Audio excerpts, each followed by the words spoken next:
Brett, I think what's key is let's have a safe experience for everyone who attends World Cup. You know, that's first and foremost. Brett. Yeah, I personally don't see it as I mean, obviously we're all going to be engaged. It's like any mega event, right? It's going to disrupt those places in which it's being housed for sure, and it will create some capacity issues for sure. But on the whole, um, I don't think it's going to have a material effect in terms of transglobal like travel, the types that Terry's members and Cato members do. We're certainly not having, I don't think everyone's seeing any downturn or effect right now. It's something to be considerate of in terms of how we operationalize, right? In terms of, but that would be true of the Olympics too, or wherever. So Yeah. it's not really, there's other issues, Tom, that are confounding me right now. World Yeah. Cup is not. No, I tend to agree with you. It's these things, any mega event, and we've got history on this subject. I appreciate, so we need to roll back a little bit. But any mega event uh, causes a disproportionate amount of noise in the tourism sphere. I think when you actually look at what is actually happening, there is a game taking place in a city with a set number of tickets being sold. Very few people, and it occasionally happens, I don't say it never happens, it's very unlikely people will be traveling around the United States to be in the city where the game is if they don't have a ticket. And these cities regularly host events where the stadium, we don't talk about the virtue of small events on these things. Maybe we should have expand small football games. But there are very few. None of these cities burst when they hold a national, an American football game or a baseball.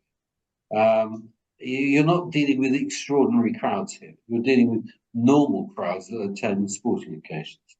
And so you cannot expect a massive exodus from Europe to witness this, particularly at the prices being asked. I think a lot of people are going to be put off by that. And lastly, I would just merely say that if you want to know about the impact of an event, don't go, particularly the tourism impact of an event, it's best to avoid the person organizing that event.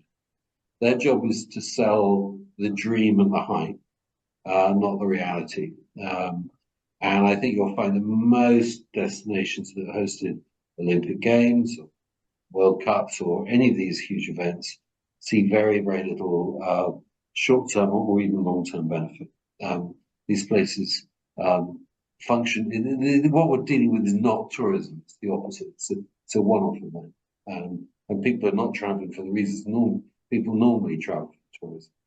The last thing I'd say is if you look at in the UK, we have a television program called Match of the Day, which has been broadcast for over 60 years, and no one associates watching Match of the Day with people choosing where to go on holiday.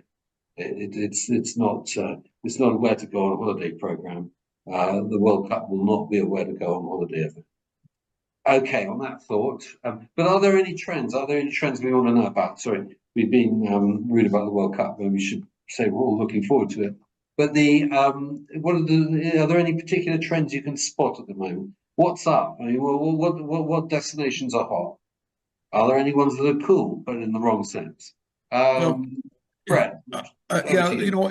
I'm going to speak the truth again, and this, I really hope that at some point, uh, um, Terry and I will say the same thing on this. This people-to-people exchange, people are people, right? And I can't wait for the situation between Canada and the US to normalize again and to see this transborder trend up. And we all have friends, family, people we know and love on both sides. But if I get, a trend that's happening from Canada, and it's quantifiable. Anyone can go on Stats Canada and look at the drop in travel to southbound to the US and see what's trending up.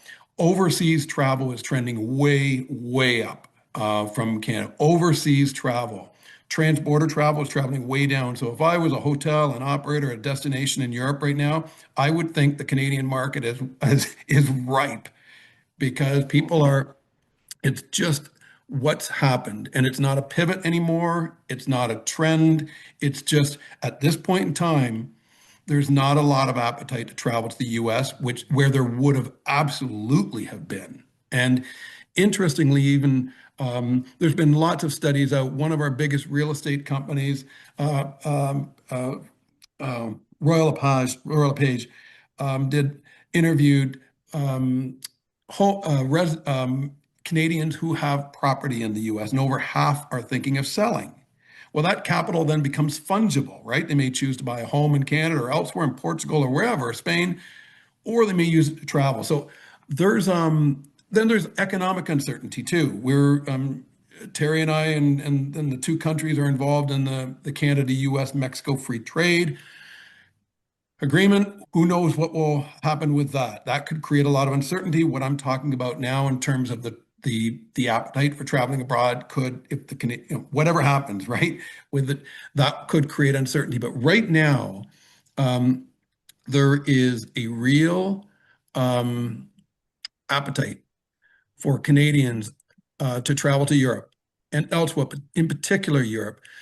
In a normal year, because travel is endemic to Canadians as it is to Americans, but it is really, really endemic to Canadians. And I used to tell people, and this is true of when Terry and I did the Visit Britain symposium a few months back, Canada is one-tenth the size of the US.